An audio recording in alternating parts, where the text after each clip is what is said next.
বলি মাস কতক আগে আমি একটা ফ্রিজ কিনেছিলাম, তো ওই ফ্রিজটা আমি ফেরত দিয়ে দিব ভাবছি। না, দুঃখিত স্যার, আমরা তো এইভাবে বিক্রিত জিনিসটা ফেরত নিতে পারি না। আপনার কি সমস্যা হচ্ছে বলুন? সমস্যা মানে? গজরটা কেনার পর থেকে সমস্যা আর সমস্যা। কেন, কি হয়েছে? তাইলে শুনুন, প্রথম থেকে আপনাকে বলি যেদিন ফ্রিজটা কিনে নিয়ে এলাম, হুম। তো বলি কি রাখবো। তো আপনারা বলেছিলেন যা রাখবেন টাটকা তাজা থাকবে। তো সেদিন বুঝলেন গিন্নি গরম গরম মুড়ি ভেবেছিল। হুম। তো আমি ওই মুড়ির তিনটাই ফ্রিজের মধ্যে রেখে দিলাম। তো সকালবেলায় বুঝলেন এমন মিয়াইছে যে মানুষের মুখে দিয়া তো দূরের কথা, কুকুরগুলো পর্যন্ত মুখে দেয় না একগা। আরে বাবা, আপনি মুড়ি রাখতে গেলেন কেন? অন্য কিছু খাবার জিনিস রাখতে পারলেন না?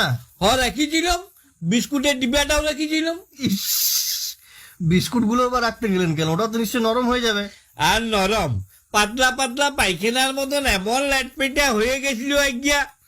তবে উকটা কুকুরগুলো বেশ ফুর্তি করে চেটে পুটেই খাইছে। কেন, আপনি ভাত ডাল শাকসবজি কিছু রাখতে পারলেন না? আর ভাতের কথা বলবেন নাই। তো সেদিন খাওয়া দাওয়ার পরে ভাতটা বাড়ি গেছিল। তো গিন্নিকে বললাম, শুনো এক কাজ করো, ভাতটা জল ঢেলে ফ্রিজে রেখে দাও, দেখি ফ্রিজে আমার নিটা কেমন হয়। তো গিন্নিও কি করলে, ভাতে জল ঢেলে ডেকচি শুদ্ধ ডিপ ফ্রিজে রেখে দিল। সকালবেলাতে দেখছি মশাই ভাতের আইসক্রিম হয়ে গেছে। মেয়া মরদে চুষে খেলাম। যাক, নতুন কিছু তো খেলেন। আর খাবার কথা বলেন না, এই ফ্রিজের জন্য পাড়ার লোকের হাতে কেলানি পর্যন্ত খেলাম। কেন? ফ্রিজের সাথে আবার কেলানির কি সম্পর্ক? আর বলেন নাই মশাই, সেদিন বুঝলেন পাশের ঘরে সকাল থেকে দু ভাইয়ে দমে চেঁচামেচি করছে।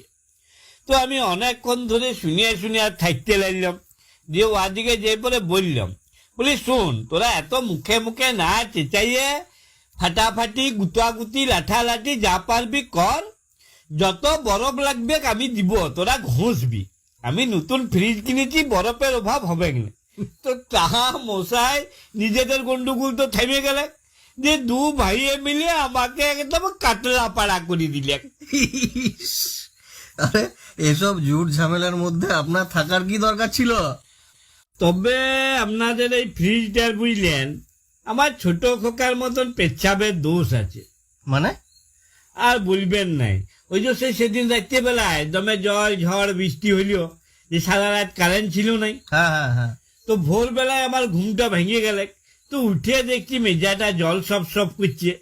তো আমার গিন্নিকে বললাম,